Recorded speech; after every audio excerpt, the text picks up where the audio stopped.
नमस्कार जय जगन्नाथ आपण मानू मो चैनल को अनेक अनेक अभिनंदन। भागवतर महात्म्य। तुंगभद्रा नदी तट देश ब्राह्मण शासन एक ग्राम आत्मदेव नाम जड़े ब्राह्मण बास करुले। धुंदुली नामक धर्मपत्नी जी अत्यंत दुष्टा मुखरा खल प्रकृति स्वभाव महिला थिले। एही ब्राह्मण दंपति निसंतान थिबारु आत्मदेव बड़ दुखरे संतानटीए पाई बहु प्रयत्न करी बहु देवी देवता शरण आसी अनेक पूजाव्रत करी मध्य वंश रक्षा निमंते संतानटीए प्राप्ति आशारे ब्राह्मण और आत्मदेव अति चिंतित थिले। स्त्री दुष्टा सहित दरिद्रता निसंतान हेतु आत्मदेव निजको बड़ भाग्यहीन मन करी निज भाग्य भगवान को निज दुख पाई दायी करी बड़ हताश बोध करुथिले। घरे स्त्री तिरस्कार एवं बाहर अपुत्रिक लोकंक मुख दर्शन कले निष्फल बोली प्रतिवेशी आत्मदेव प्रति कटाक्ष तांको द्वारा कर्मकांड पूजा नीतिकांति कराइबाकू लोकेना पसंद करथिले। केवल एही अपुत्रिक दोष हेतु आमर उत्कल रे एक लोक कथा प्रचलित अछि। दृष्टा भारीजा जहार नीति मरण ताहार। आत्मदेव को संसार विषमय तांकर पिता बोध हेबारो निष्पत्ति नेले। एपरि हीनीमान जीवन जीवा अपेक्षा लोकनिंदा कथा तांका मुखावलोकन विमुख प्रतिवेशी मानकर तांका प्रति हीन मान्यता लक्ष्य करी आत्मदेव आत्महत्या करदेबाकू चरम निष्पत्ति नेई से दिन तुंगभद्रा नदी रे प्राण विसर्जन करबाकू जाई आत्महत्या पई उद्यम करथिबा बेले सेठारे तांको लक्ष्य करुथिबा जने साधु आत्मदेव को आत्महत्या रो निवृत्त कराई कहिले, हे ब्राह्मण तुमे आत्महत्या महापाप जानी मध्य एपरी हीन प्रयास कौन पई करुछ? दुर्लभ मानव जन्म पुणी श्रेष्ठ ब्राह्मण कुल जन्म लाभ करी एपरी चरण निष्पत्ति कौन पई? कौन तमर दुख जहा पई तुमे एपरी हीन कार्य करिवा पई आगभर होइछ? आत्मदेव साधु को प्रणिपात करी निजर मन चेतना जणाई मरण बरं श्रेय एपरी हिनीमान जीवन बंचिकी लाभ हवा मते अनुग्रह करी मरिया पाई छाड़ी दियंतु गोसाई मु आ बंचिया पाई चाहू नाही। दयाळे साधु आत्मदेव कपाळु चाही कहिले, हे ब्राह्मण तुमर भाग्य रे 7 जन्म जाए पुत्र कन्या लाभ करिबा नाही। आत्मदेव साधु को अति कातर प्रार्थना करी कहिले, मते अपुत्रिक दोषरु रक्षा करिया पाई किछि उपाय अनुग्रह करी कहंतु। आपण को जने सिद्ध साधक भाव रे मोर विवेक स्वीकार करुअछि। मोर मरण बेले आपणकर आविर्भाव देव प्रेरित बोली मो हृदयंगम करि पारुछि। सुदय करी मो पई किछि भी कृपा करंतु महर्षि, मते तथा मो कुल रक्षा पई सुदय करंतु, नचेत मते मरिया पई छाड़ी दियंतु।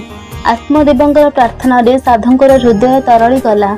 से सही ठारे ईश्वरंक उद्देश्य ही से शून्य हाथ टेकी देवरु सहसा एक स्वकप्व दिव्य फलटीए ताहांकर हस्तगत हेला। साधु ब्राह्मण आत्मदेव को कहले, तुमे भाग्यवान, भगवान तुम अभिलाष तुम प्रार्थना पूर्ण करी अछंदी। एही दिव्य फलटी को नियो। एही दिव्य फलटी को तुम पत्नी को यह खाइबा को देव। प्रभुंक करुणा केबे निष्फल हेब नाही, तुमे निश्चय पुत्र लाभ करिब। एहा कही साधु आत्मदेव को आशीर्वाद करी विदाय नहीं चलीगले। शून्य प्राप्त दिव्य फलटी को सजत्न धरी घर को लेउटी आसी अति सरागरे साधु प्रदत्त दिव्य फलटी को पत्नी को देई निवेदन कले शुद्ध पवित्र भाव में इष्ट स्मरण करी फलटी को प्रसाद भाव में खाइबाकू, जद्वारा आमर मनस्कामना परिपूर्ण हेबो। धुंदुली फलटी को स्वामी ठारे ग्रहण करी परक्षण भाविले कि फल नहीं कि फल विष फल कि कौन मोर यहाको किए खाइब? परिणय बयस गर्भधारणा बड़ कष्ट, पेट फुलिब इत्यादि नाना चिंता करी फलटी को निजे न खाई तांकर गाय को सही दिव्य फल खाइबाको देई निजे फल खाउछंती बोली स्वामी को मिछ कही निकटरे थिबा बाप घर को जाई एक सुचिंतित योजना कले। जग को तांकर स्थान भग्नी आसी पहुंची थाए, से मध्य गर्भधारण करिथांती।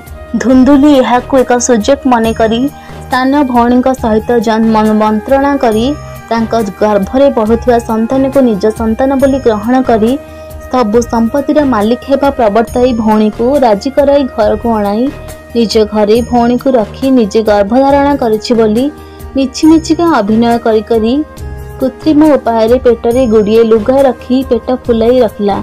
आत्मदेव निज पत्नी गर्भधारण करबा जानी अति आनंद रे नाना प्रकार भल भल खाद्य जोगाड़ कर निज पत्नी एवं तांका भौणी को बेस खुशी रे रखी खूब उत्साहित होई कर्मतत्पर रहिले। चतुरी धुंदुली एक बाहन रे स्वामी को बाहर दूर स्थान को पठाई निर्धारित दिन में भौणी ठार जन्मलाभ करता पुत्र संतान को ग्रहण करी भौणी को किछि धन दे विदाय कर देई भग्नी पुत्र को निज पुत्र बोली बाहन करी ग्राम रे जणाई देला। अपुआ घरे पुत्र हेबा सुनी शासन ग्राम रे समस्ते भी खुशी हेले। जहा हेउ आत्मदेवंकर दुख गला बोली लोके कुहाकुही हेले। बाहर कार्य सारी आसी आत्मदेव घरे पहुंची पुत्र होइछि सुनी अति खुशी हेले एवं सही दिव्य फल खाइथिबा गाई ठारे मध्य एक अबिगल एक सुंदर मानव शिशु मध्य जन्म हेबा जानी सारा ब्राह्मण शासन रे आलोचना खेलीगला। समस्ते आत्मदेवंक भाग्य को प्रशंसा करबा को लागिले। एका बेलके निजर पुत्र पुणी गाई ठारे मध्य पुत्र पाई ब्राह्मण दंपतिंकर आनंद रे घर खुशी लहरी खेलीगला। ऋषिंग प्रासाद को गाई खाइथिबा हेतु अव्यर्थ ऋषिंग प्रासाद जन्म लाभ करथिबा शिशु पुत्र सबु मानव आकृति थिबा बेले तांकर कर्ण ठीक गायकर कर्ण परि थिला एवं एपरि विचित्र अति सुंदर पुत्र को दर्शन करिबारु विभिन्न आडु लोक माने ए अद्भुत शिशु को देखिबा को आसिले। नामकरण संसार कराई आत्मदेव गाई परि कर्ण थिबा पुत्र नाम गोकर्ण एवं निज पुत्र नाम स्त्री धुंदुलीर आग्रह क्रमे धुंदुकारी बोली रखिले। क्रमे उभय शिशु को पिता माता अति श्रद्धा स्नेह पालन करी उपनयन संस्कार कराइले। धुंदुली निज पुत्र को अति स्नेह करी गेल्हारे पालन करिवारु क्रमे धुंदुकारी अति अबाध्य दुष्ट प्रकृतिर हेबाको लागिला एवं देव शिशु किशोर होई गोकर्ण अति सुधार नम्र धीर स्वभावर बालक भावरे समस्तंकर प्रिय प्रिय पात्र होई ग्राम टोल रे संस्कृत विद्यालय पारंगम होई जने विख्यात मूर्धन्य पंडित भावे परिगणित होई अधिक विद्या अर्जन निमंते एवं आलोकर संधान निमंते आग्रही होई पितामाता अनुमति नहीं काशी संस्कृति महाविद्यालय रे अध्ययन निमंते काशी यात्रा कले।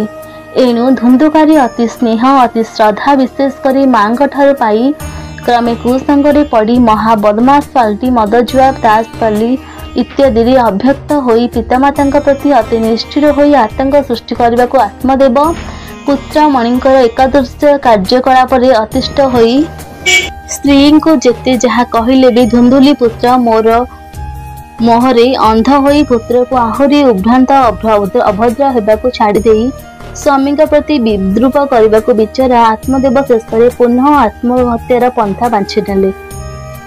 एथर धुंदुकारी लगाम छड़ा होई नाना अपकर्म लिप्त रही घर को बा नारी मानक आनी अपकीर्ति करने को लगिला। एथिरे आपत्ति करिबारे मद्यप पुत्र मां प्रति अत्याचार अपभाषा अपव्यवहार निष्ठुर आचरण करने को बिचरा धुंदुली पुत्र धुंदुकारी अत्याचारी रे अतिष्ठ होई कूओ को डेई आत्महत्या कला। अति स्नेह अति श्रद्धा अनुशासन विहीन अति ममतार निर्मम परिणति घटी उभय आत्मदेव एवं धुंदुली जीवन दीप शोचनीय भाव में लिभिजा एथर धुंदुकारी जमीबाड़ी बिकी मद बेश्या मानकर अड्डा निज घर को बनाई 4 जण बेश्या को आनी घरे रखी मद पी माताल होई ग्राम रे ता दाउरू रक्षा पाइबा लोके त्राही त्राही डाकिले। ब्राह्मण होई मद बेश्या आसक्त धुंदुकारी हिताहित ज्ञान हराई अमनीष पलटि गला। दिने से 4 जण बेश्या धुंदुकारी को से मद पी बेहोश होई पड़िथा बेले ता तंटी काटी हत्या करी से माने फेरार होई गले। स्नेह अति गेल बसर करुणा परिस्थितिर फल कि भयंकर